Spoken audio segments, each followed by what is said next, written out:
Hello everyone, this is easy social science और आज मैं लेके आ रहा हूँ आपके लिए एक नई video, the rise of nationalism in Europe part 2, French revolution.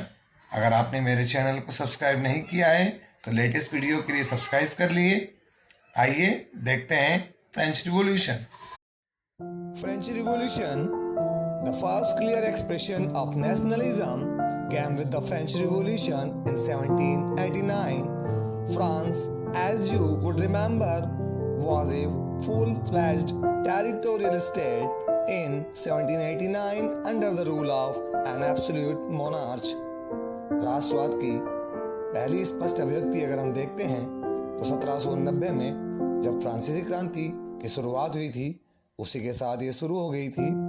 और आपको याद होगा 1790 में फ्रांस एक ऐसा राज्य था जिसके संपूर्ण भूभाग पर एक निरंकुश राजा का आधिपत्य था।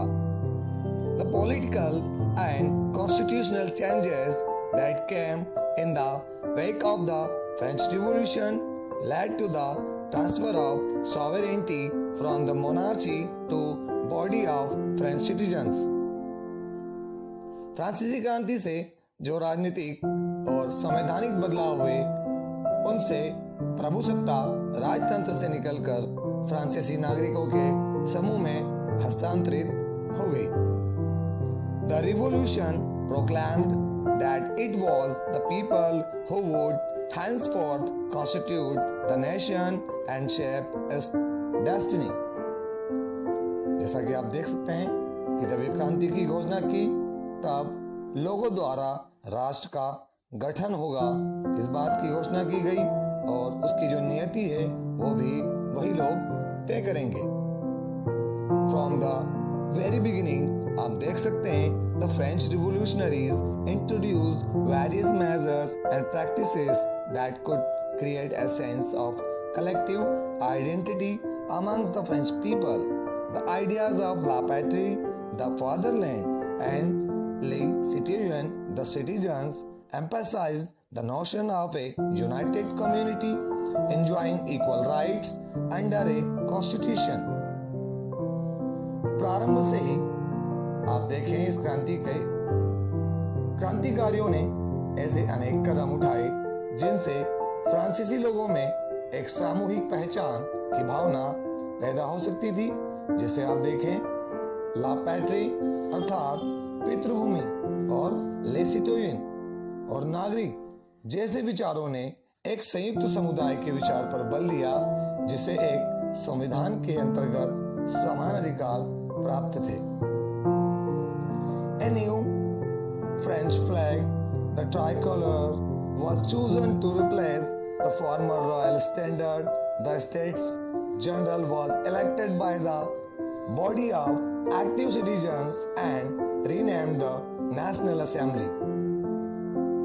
हम देखते हैं कि इस कलेक्टिव बिलोंगिंग की वजह से फ्रेंच रिवॉल्यूशन के अंतर्गत एक नए फ्रांसीसी तिरंगे झंडे को चुना गया, जिसने पुराने राष्ट्रध्वज की जगह ले ली। स्टेट जनरल का चुनाव अब सक्रिय नागरिकों के समूह द्वारा किया जाने लगा और उसका नाम बदलकर अब नेशनल असेंबली कर दिया।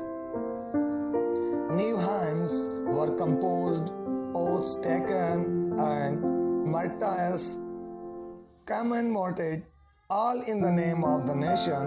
A centralized administrative system was put in place, and it formulated uniform laws for all citizens within its territory. Internal customs, duties, and dues were abolished, and a uniform system of VATs and measures was adopted. फ्रांसीसी क्रांति के अंतर्गत नई नई स्तुतियां रची गई, वो जिनके द्वारा उस राष्ट्र का राष्ट्र गान किया जा सके, उसकी वंदना की जा सके।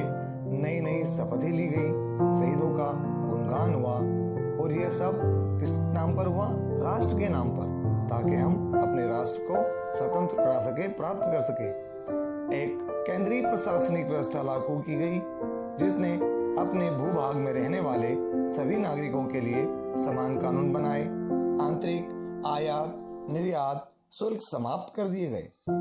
इस नई व्यवस्था के तहत फ्रेंच रिवॉल्यूशन में जितने भी जो आंतरिक आयात और निर्यात पर शुल्क लगाए गए थे वो सभी को समाप्त कर दिए गए और वजन और जो नापने की इकाइयां उस समय होती थी उन सबको भी एक व्यवस्था के अंतर्गत समान रूप से लागू किया गया। क्षेत्रीय बोलियों को उस वक्त बहुत ज्यादा बढ़ावा दिया गया और पेरिस में फ्रेंच जैसी बोली और लिखी जाती थी वही राष्ट्र की भाषा बन गई।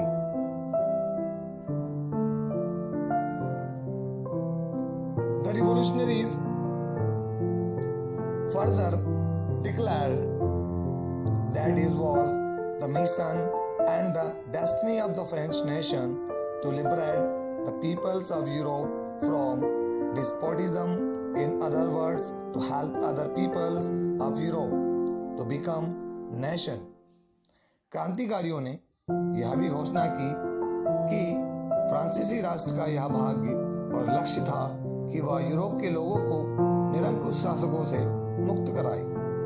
दूसरे शब्दों में अगर हम देखें तो फ्रांस यूरोप के अन्य लोगों को राष्ट्रों में गठित होने में मदद करेगा।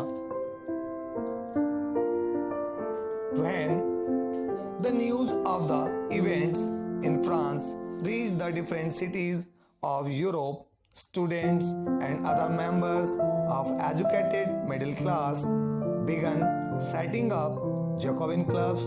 Their activities and campaigns prepared the way for the French armies, which moved into Holland, Belgium, Switzerland, and much of Italy in the 1790s. With the outbreak of the revolutionaries wars, the French armies began to carry the idea of nationalism abroad. Students, हम यहाँ देखेंगे कि जब France की घटनाओं की खबर Europe के विभिन्न शहरों में पहुंची तो छात्रों तथा शिक्षित मध्यम वर्ग के अन्य सभी सदस्य जैकोबिन क्लब की स्थापना करने लगे। उनकी गतिविधियों और अभियानों ने उच्च फ्रेंच सेनाओं के लिए रास्ता तैयार किया जो 1790 के दशक में हॉलैंड, बेल्जियम, स्विट्जरलैंड और इटली के बड़े बड़े इलाकों में घुसने लगी। क्रांतिकारी युद्धों के शुरू होने के साथ ही फ्रांसीसी सेनाएं राष्ट्रवाद के विचार को विदेशों में ले जाने लगी।